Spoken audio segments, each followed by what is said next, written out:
How to, when to, why to. A Norwegian model, training guide, and programs for cross-country skiers.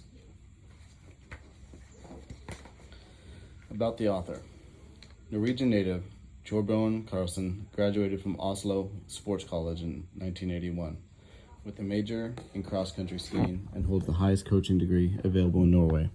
Since 1984, Torbjorn has coached elite U.S. athletes to more than 30 national championship titles, brought 12 skiers to the national team, and participated as a coach in 3 cross-country world championships and the 1988 Olympics. He presently coaches 6 skiers, 5 of whom made the 92 Olympic team. Introduction. This training manual is designed for skiers participating in year-round training for cross-country skiing competitions and for skiers that just want to stay in good shape and challenge themselves to reach new levels in their workouts. Individual volume, intensity, and specificity adjustments should be made based on individual training background, ability, and ambitions. The material contained in this manual is built upon Norwegian training theories for cross-country skiing as well as Torbjorn's 18-year coaching experience in Norway and the U.S. When using the training programs, please take into consideration that sometimes the willpower to handle more training is greater than the actual ability to train more. Therefore, let your body decide how much you can handle.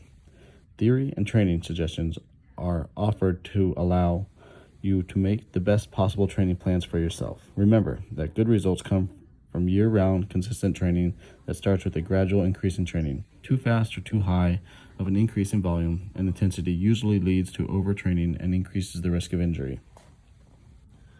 A special thanks to Ruff Patterson, former U.S. ski team coach, Per Namjon, and Norwegian Ski Federation, Inge Bråten, Norwegian national team men's head coach, and Chris Carlson for all the work and effort to make this project possible.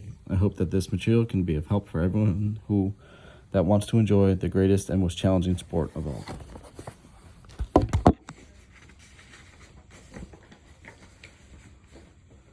Long-term training and planning. Main principle. Gradually increase the training load and specificity. The following recommended hours should be viewed as guidelines towards development and not as absolute values.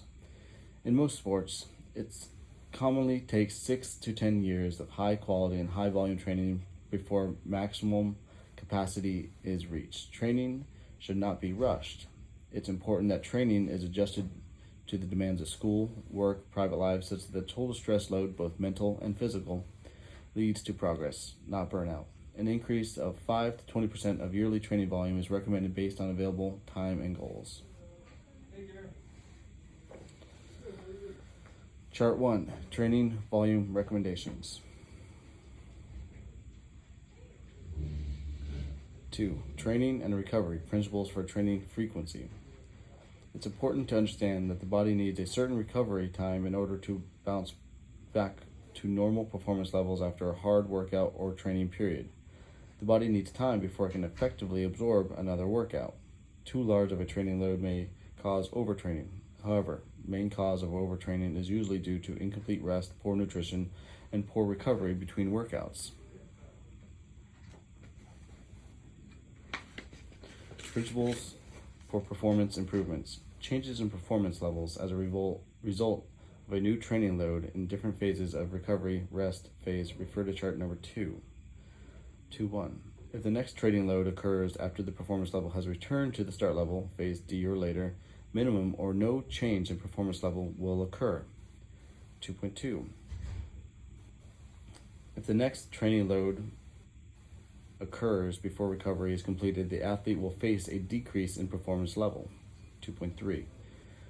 When the majority of training loads occur in phase C and the loads are gradually increased, an increased performance level will be reached. Progress can be made by doing repeated workouts in phase B before complete recovery has occurred if they are followed by a longer recovery period before overtrained level is reached to absorb the training. Chart 2. Training and recovery. A. Training. B. Recovery. C. The body is ready to handle another training load in the super compensation phase. D. If the body doesn't receive another training load in phase C, the start level is again reach and only minimum amount of progress is possible. Training intensity. In order to control training intensity, a 1 through 5 intensity scale is recommended. 1. 60 to 70% easy distance strength aerobic endurance. 2. 70 to 80% maximum heart rate distance strength aerobic endurance. 3. 80 to 90% of maximum heart rate, 5 to 15 beats below average race heart rates, easy interval pace. Aerobic capacity and aerobic threshold.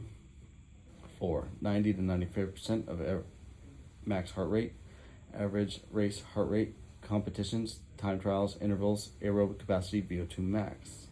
5. 95 to 100% of max heart rate. These are max intervals, parts of competitions, and anaerobic capacity. That's chart 3, heart rate intensity scale. Determining your maximum heart rate. Max heart rate can be tested using gradual uphill at least 3 to 4 minutes running pace and length. You can choose to perform this test by running, roller skiing, or skiing. The test should follow a good warm-up and be treated like a very important race since max heart rate can only be found at absolute maximum effort. Start the 3-minute test at medium hard pace. After 1 minute, increase to competition speed. The last 45 seconds to 1 minute is to be an all-out maximum effort without any slowing of your pace. Ideally, a heart rate monitor with a memory should be used to record heart rates. If one is not available, a watch with a second hand may be used to counting heart rate. Immediately at the end of the 3-minute max effort, stop and count your heart rate for 15 seconds, multiplied by 4. For masters, a max heart rate test is not recommended. Use your average heart rate method perceived intensity scale as described below. Determining your training intensity zones.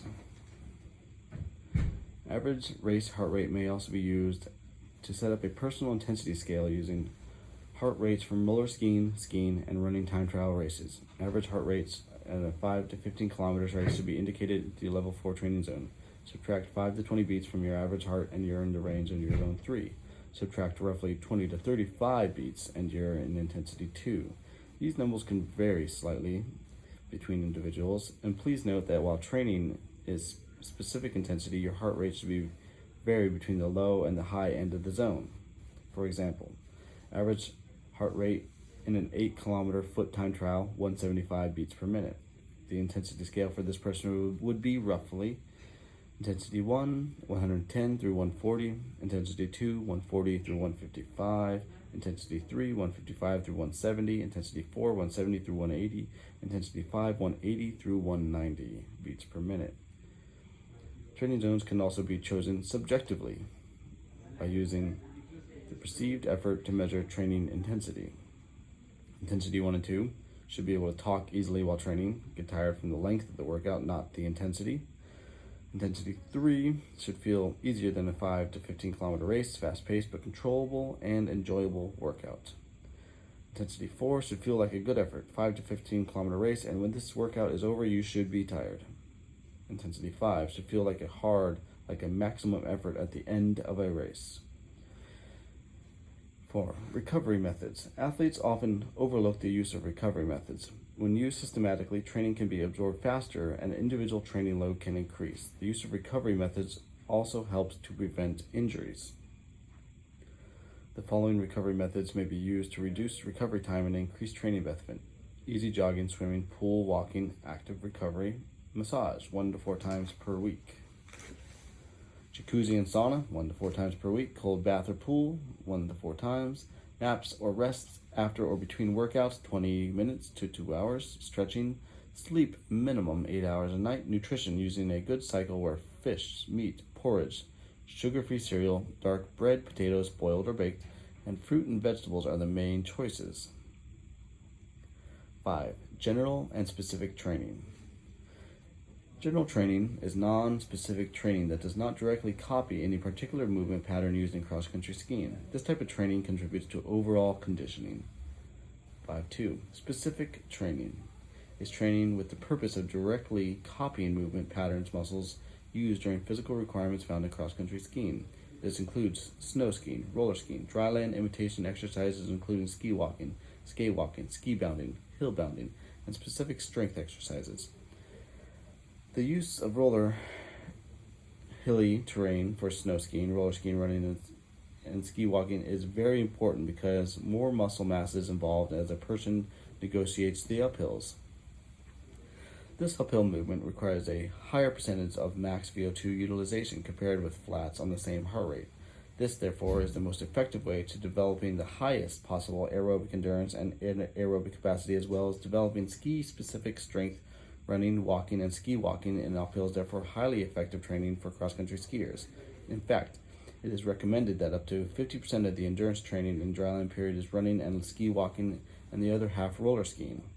Endurance training accounts for roughly 85 to 90% of the total training volume for an elite skier. The remaining 10 to 15% is devoted to strength, 7 to 15% in speed and technique training, 1 to 2%. Top skiers might include some biking, rowing, kayaking in the early part of summer. However, this type of training never dominates. Younger skiers, however, strive for the variation and fun that biking and kayaking and rowing, as well as games like soccer, basketball, and volleyball can add to the training routine, particularly in the May through September period. These activities not only add fun, but are important factors in developing endurance, strength, speed, and coordination. Masters should feel free, the same freedom towards workout variation.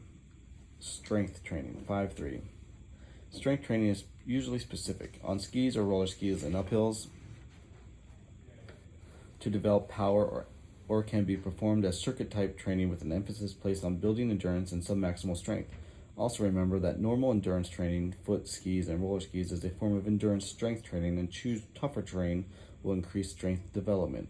Weighted vests are used during hill work and in circuit training to develop adequate ski specific strength. Top skiers are not using heavy weights for strength training, nor do they use this type of training for juniors.